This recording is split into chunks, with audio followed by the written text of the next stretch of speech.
big news that we need to discuss, Yeah. hanging over the US Soccer Federation. I don't quite know whether we refer to Gregg Berhalter as the US head coach. I mean, not least after that statement, but his contract, of course, expired at the end of December. And since then, late last night, I mean, a very strange experience where I can tell you from our side, a Twitter account that was supposedly Gregg Berhalter but had never tweeted before put out a statement talking about an individual that had attempted to leverage his something in his history, leverage information about him to end his relationship with US Soccer.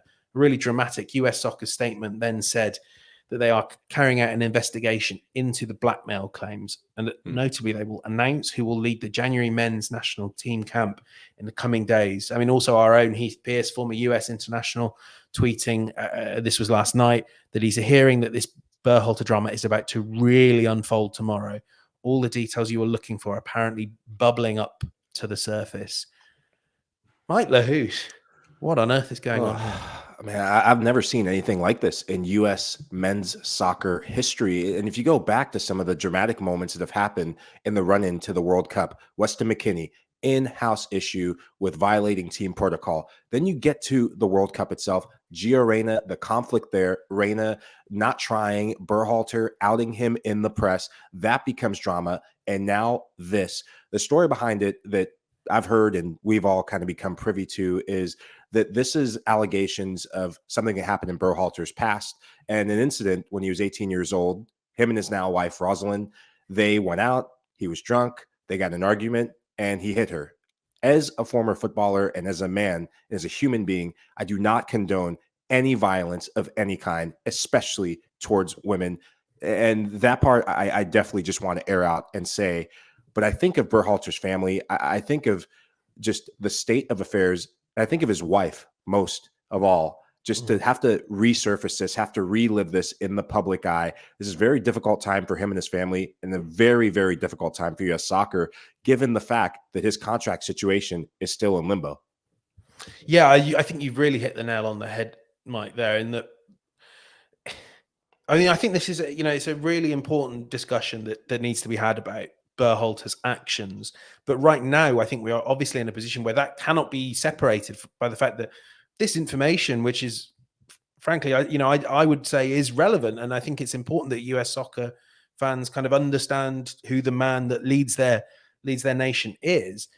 But of course, there are reasons why this information may be made public. And, US soccer, Berhalter himself as well, saying that this is not being done because they think it is in the public interest that we know this about Gregg Berhalter, but is to leverage the situation, leverage the information for gain. We don't obviously know who, why.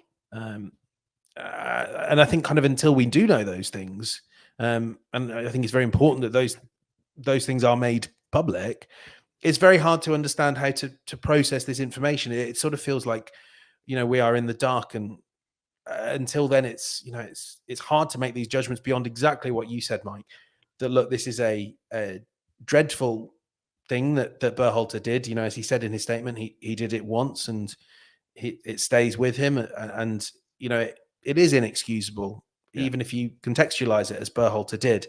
But as I say, we're really flying blind on this at the moment, and it's strange having these issues clash up against some very real practical concerns. Who leads the US national team? There are friendlies against Serbia and Colombia, I believe. Correct me if I'm wrong, Mike. We're expecting this to mostly be MLS players in January. From a footballing perspective, what do you do about this? Do you need to get someone different in just to take charge of this camp? That's the reports that have been going around, that it may well be that someone else will certainly be in charge for this camp while the US Soccer Federation takes its time to understand what the right steps are. Yeah, I think you need to get an interim coach in. You need to distance the current manager away from the team right now, because this has become a personal in-house family issue. I mean, He's being blackmailed. There's nothing like that. You need to distance that from the U.S. men's national team. You just had a successful, from a footballing standpoint, campaign, given the fact that not many people around the world, and even on this pod, there was only one person who thought that they could get out of the group against England. And you have a young group who are going to have to process this in their own way. And that question, as you talked about, is it brings in question marks around, why do we follow this guy? You know, as a young player, there's lots of things that you start thinking about.